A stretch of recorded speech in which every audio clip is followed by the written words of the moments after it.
Bonsoir à toutes et à tous. Je vais vous expliquer comment créer un compte sur le site de la BDSL.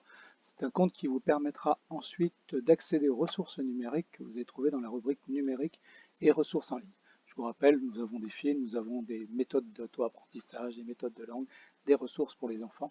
Enfin, bref, beaucoup de ressources qui peuvent être utiles en ces temps où on est un petit peu confiné dans les maisons et les appartements. Alors, pour créer son compte, ce n'est pas très compliqué. Vous allez cliquer sur Mon compte, Créer mon compte. Là, vous allez saisir les différents champs,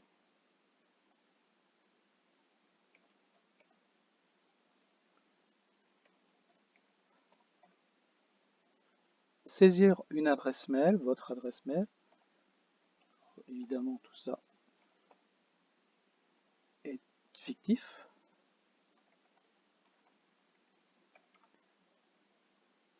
Vous répétez évidemment l'adresse mail une deuxième fois.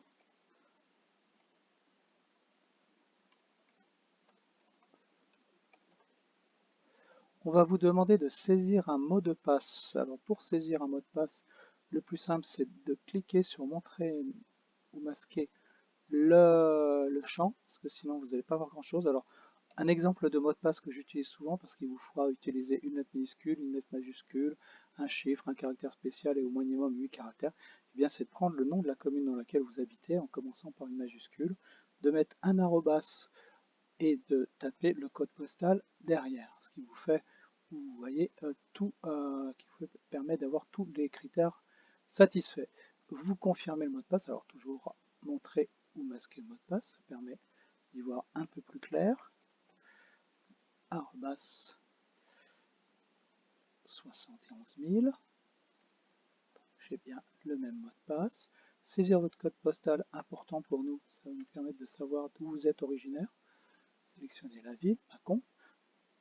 Là, on vous demande à quelle ressource numérique vous voulez vous abonner. Donc par défaut, elles sont toutes cochées. Vous n'avez qu'à cocher «J'accepte les conditions générales d'utilisation du site» et «Je confirme vouloir m'inscrire aux ressources numériques». Après, vous avez à saisir, à cliquer aussi sur «Je ne suis pas un robot». Alors les robots sont tout simplement des ordinateurs qui se créent des comptes comme s'ils étaient des particuliers sur les sites et qui ont tendance à polluer un petit peu nos sites. C'est pour ça que vous avez ces questions, ces fameuses CAPTCHA qui nous permettent de trier un peu tout ça. Alors là, je vais cocher «Je ne suis pas un robot». Alors là, il est d'accord, il ne me demande rien d'autre, mais il peut vous demander de cocher dans une photo qui est rentrée dans des cases, de cocher les cases où vous allez trouver des éléments spécifiques de cette photo. Par exemple, on va vous demander de cocher les cases où vous allez trouver un feu rouge, un passage pour piétons. Voilà, vous n'avez plus qu'à cocher ça et à recocher «Je ne suis pas un robot».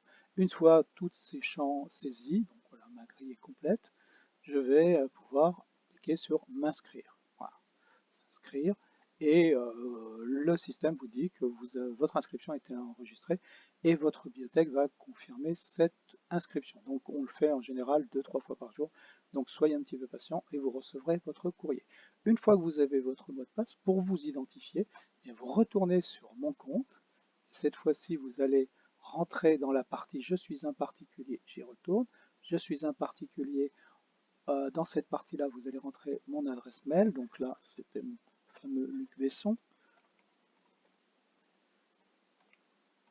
Mais là, je ne vais pas aller plus loin parce que là, l'identification n'a pas été confirmée. Donc, je tape mon mot de passe, 71 000.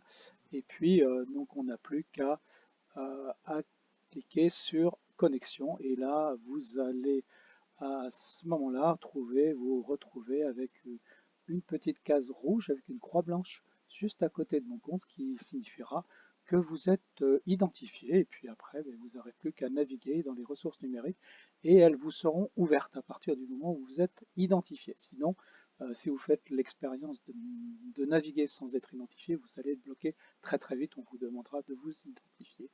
Voilà, c'est tout. Bonne journée et bonne visite de nos ressources numériques.